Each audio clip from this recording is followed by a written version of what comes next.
আর কি বলবো, আমাদের এই ইউনিয়নের তো একটা বাথরুম থাকলে ভালো হতো। বাথরুম? কারণ আমরা হাগার জন্য কোনো জায়গা না, আমরা হাগার জন্য এই খালে খালে বিলে আসতে হয়। এরপরে হোঁসার জন্য পানি নেই। তো এটা হচ্ছে আমাদের এই ইউনিয়নের সমস্যা আর কি। হ্যাঁ। আমরা চাই যেন আমাদের ইউনিয়নের এই বাথরুম গুলো হয়ে যায়, এটাই। না বললে নয়, হত দরিদ্র ইউনিয়ন। আজকের ইউনিয়ন হচ্ছে সোনাপুর ইউনিয়ন। এখানে নেই কোনো বাথরুম, নেই কোনো জায়গার হাগা যায় না।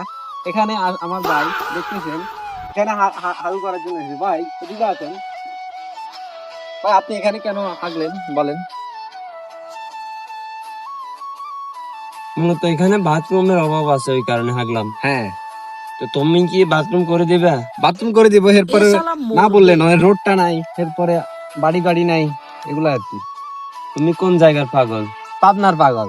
ও আচ্ছা আচ্ছা, থাকো, আমি চলে যাই। না তুই শোনো না, আমাদেরকে একটু কথা বলো। না বললে নয়, হত দরিদ্র ইউনিয়ন সোনাপুর ইউনিয়ন। এই ইউনিয়নে নেই কোনো একটি খাল বিল না আসেনি ভাই?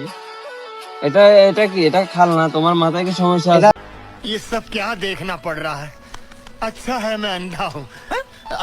এটা হচ্ছে ছোট খাল নেই কোনো সংস্কার, এই জন্য সোনাপুর ইউনিয়ন হত দরিদ্র ইউনিয়ন। ওইখানে দেখতেছেন বাড়ি গাড়ি নাই, এখানে ফসল করে খায় না। হ্যাঁ, এখন আমি চলে যাচ্ছি, বুঝছো?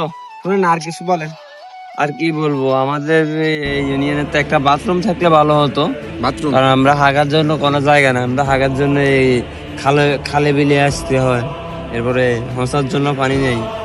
তো এটা হচ্ছে আমাদের এই ইউনিয়নের সমস্যা আর কি। হ্যাঁ। আমরা চাই যেন আমাদের ইউনিয়নের এই বাথরুম গুলো হয়ে যায়, এটাই।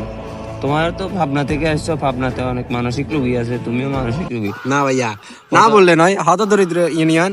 এখানে একটি যদি বাথরুম করা হয় তাহলে আমার ভাইদের জন্য অনেক ভালো হবে। প্রথমে তুমি মানসিক চিকিৎসা করাই, হ্যাঁ? আল্লাহ হাফেজ।